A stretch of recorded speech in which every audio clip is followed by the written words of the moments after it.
Hello everyone, this is Endgame Arts, another unboxing, another breakdown, another demo. This is Dirt Rally. I want to emphasize that when you start the game up and you get it installed onto your console, you'll be taken to this menu at the beginning. This is still, the game is still installing. If you look at the top right corner, it tells you a percentage.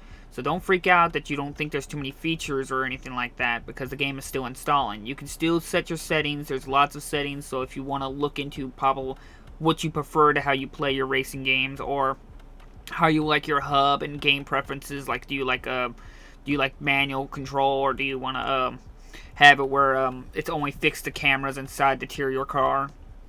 It has a lot of features you can set up for this at the beginning area, so try to figure out what you would feel you might like the most. So just don't bear that in mind that the game is still installing when you see these four menu screens.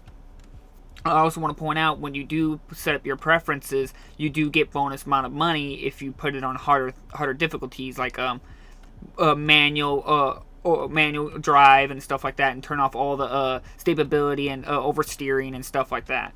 So when the game is fully installed, you can play 2 games. Then when the game is installed, you have the full menu now. The full menu allows you to play the entire game. So just bear that in mind when you get the game.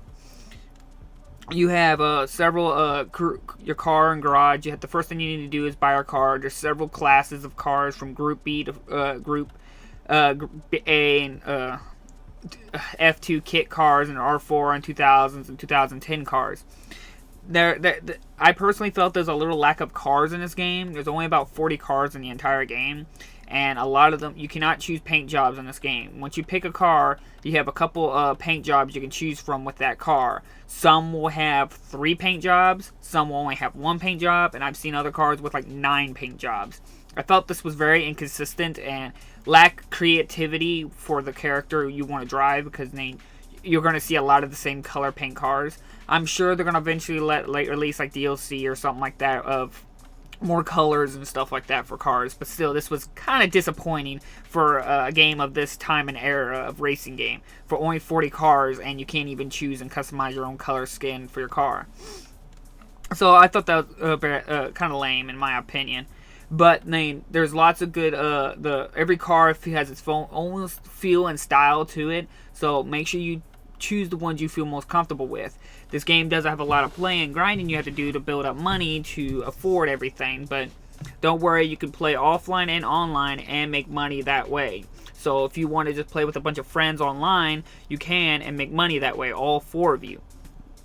Now, there's actually 3 game modes in this game. There's Rallycross, there's Rally, Dirt Rally, more or less, and then there's High Peaks or something like that. It's like we climb it.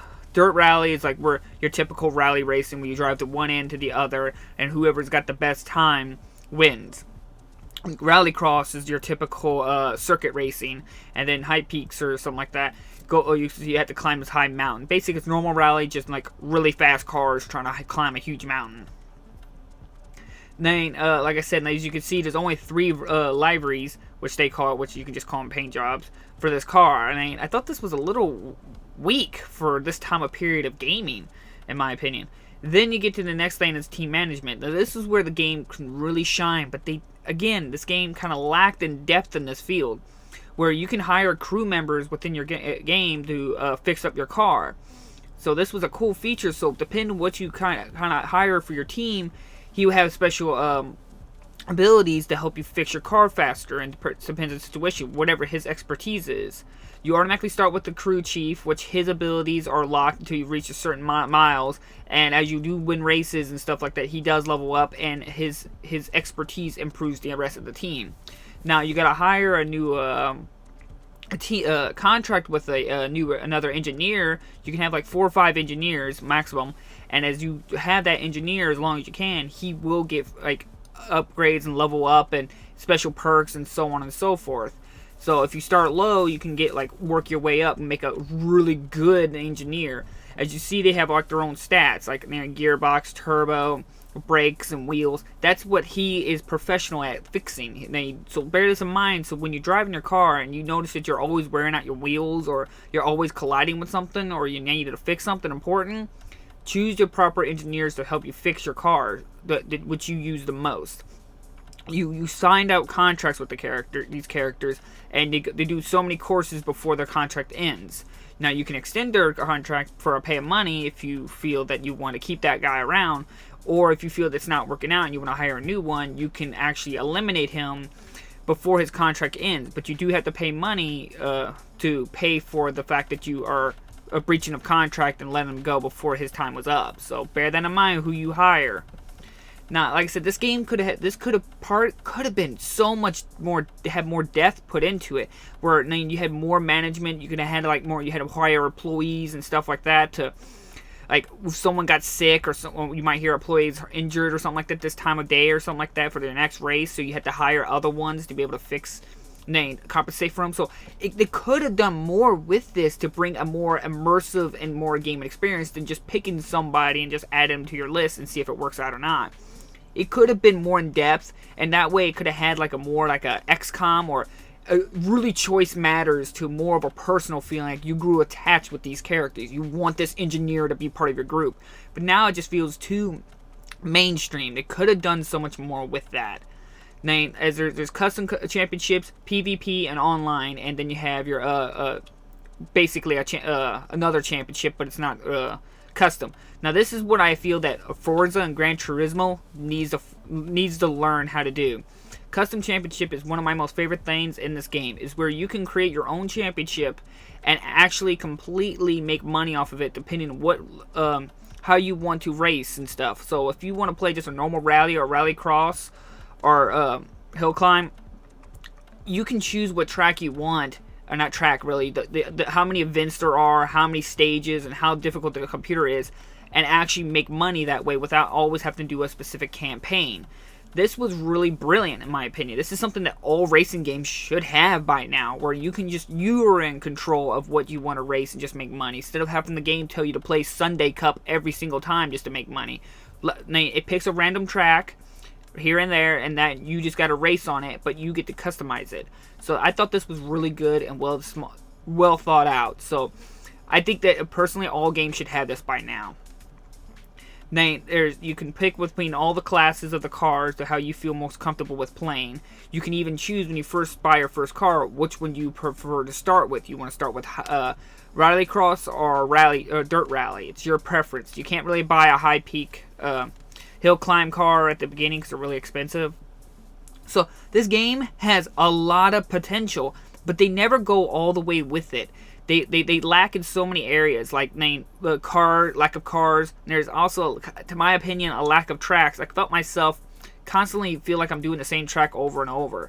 Now, I also want to point out that when you race with the car over and over and over, your engineer and your team will learn how to fix and work with that car better, and they can add upgrades to that car as you drive it. So eventually you can do a speed upgrade or a better engine and a weight reduction. As I said, this game has a lot of functions and features with the money build up and everything, but you feel like it stops halfway. It doesn't go the full mile. Now, to be front, the gameplay is flawless. It works great. It's like one of the best rally racing games, period. Everything feels perfect in that field. I could tell that that's where they really emphasized was the handling and the steering of the car. And that's great. We all want a good, playable game. The problem is that it doesn't go all the way with all of its rest of its features, and it feels like you end up with a lackluster experience that almost feels like it was parts of it was cut out, because you feel like it could have been more in depth with it. It could have been done more.